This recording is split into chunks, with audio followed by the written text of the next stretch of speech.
Kung isa ka sa taong babad sa social media, at nakukuryos sa nakikita sa SOCMED lalo na ang TikTok, ay malamang may nakita ka ng video tungkol sa mga 937 at gusto mo itong panoorin, kaso baka iniisip mo na baka matrauma ka ng mas matindi at hindi na makakain, kaya sa videong ito ay ipapaliwanag ko kung ano nga ba ang nangyari sa videong yun.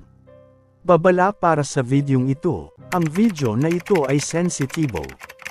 Lalo na sa mga ayaw nang nakakarinig ng mga sasabihin ko sa videong ito.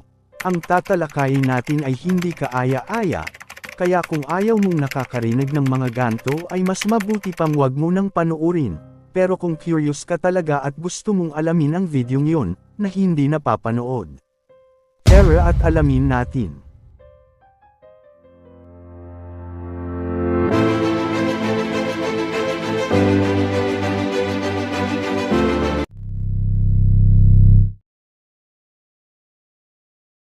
Nawala ng buhay. Nara Alinmota de Lima, 23 taong gulang. Darkiel Anselmo de Alencar, 31 taong gulang. At Ingrid Teixeira Ferreira, 22 taong gulang. Sa lahat ng kaguluhan, ang pinakamaraming nasugatan ay si Nara Alinmota de Lima, ang mukhang isang 12 anyos na batang lalaki. Ang mga pagpapahirap ay nakatutok sa kanya ang pagkakatay gamit ang isang machete, pagputol ng kanyang mga daliri, kamay at sa wakas masakit na pagpugot ng ulo. Siyempre, isang mapurol na talam para sa set. Si Ingrid ay brutal din na pinugutan ng ulo, bagaman ang kanyang pagpatay ay hindi makikita sa video na ito. Mas swerte si Darkiel kung angkop man ang ganitong pahayag sa sitwasyong ito. Pero kahit nakahiwalay din ang ulo niya sa katawan gamit ang machete, maaasahan pa rin niya ang bala ng painkiller. Dahil dito, ang pagpugot ng ulo ay medyo mas survivable para sa kanya. Anyway, ang huling dalawang batang babae ay sadyang malas na nasa maling lugar sa maling oras, ganap silang nagkita ng hindi sinasadya. Ang target ay si Nara Alinmota de Lima, na isang uri ng pawn sa Comando Vermelho CV Cartel. Pero pawn or no pawn, nagkamali siya. Nagsimula siyang magbenta ng droga sa lugar ng karibal na grupo na tinatawag na Guardias do Estado GDE. Kaya naman isang gabi, 5 sa mga miyembro nito ang nagpasya na bisitahin siya at ipaliwanag na siya ay nakagawa ng isang malaking pagkakamali. May silid sa sasakyan, kaya nagpasya silang mag-impake silang tatlo at magmaneho patungo sa kagubatan.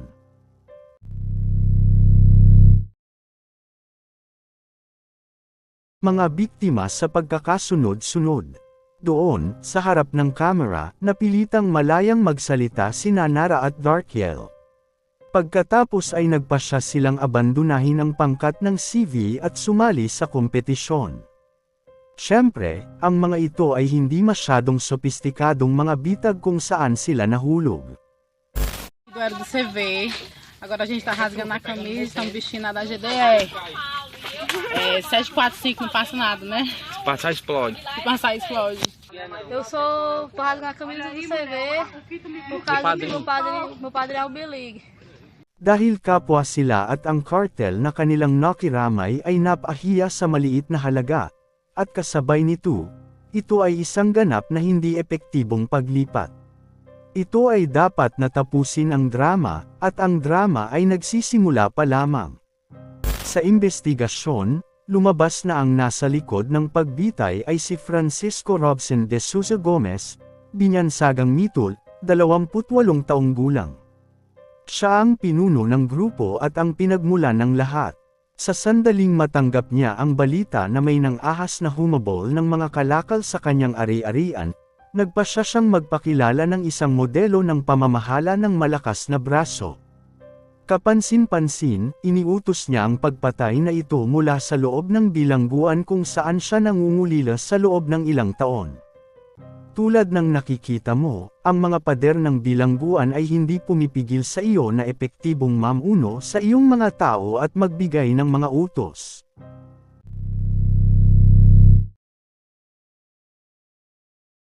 Clip ng pagpapatupad. Team begging. Gagawin ko lahat ng gusto mo, pero wag mong gawin yun please. Wala nang pagkakataon.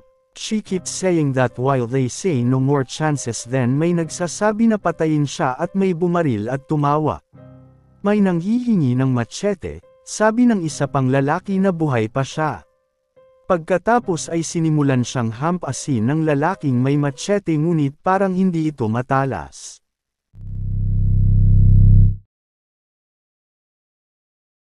Sinabi niya na siya, mula sa CV Comando Vermelho. Sa palagay ko nagtanong ang lalaki kung sino ang kanyang boss at sinabi niya sa kanya at sinabi na napunit niya ang shirt. Pagkatapos ay inilalagay niya ang kanyang kamay para sa kanila na putulin ang kanyang daliri.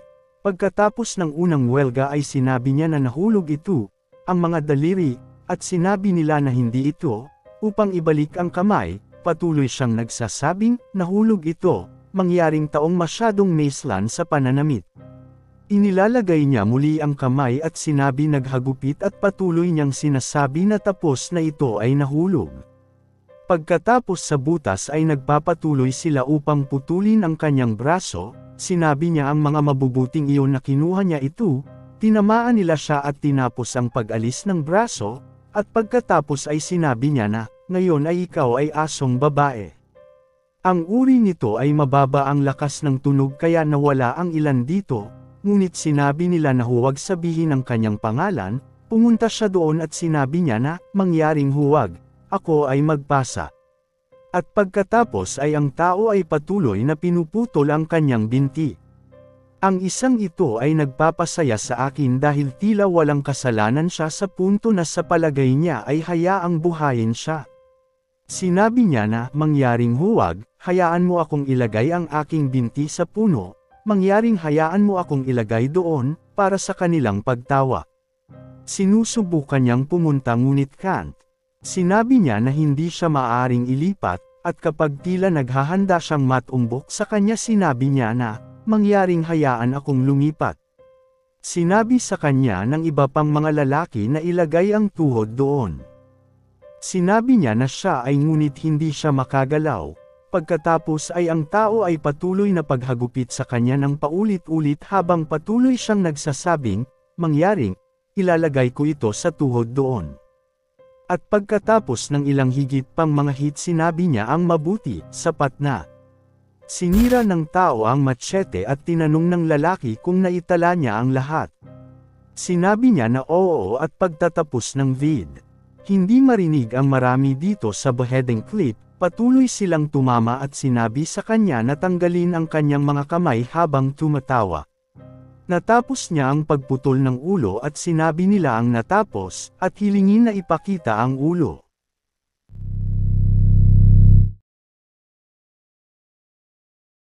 Ang mga Verdugo, Antonio Honorato dos Santos, 42, Luz Alexander Alves Silva, 23, Diego Alves Fernandez, 21.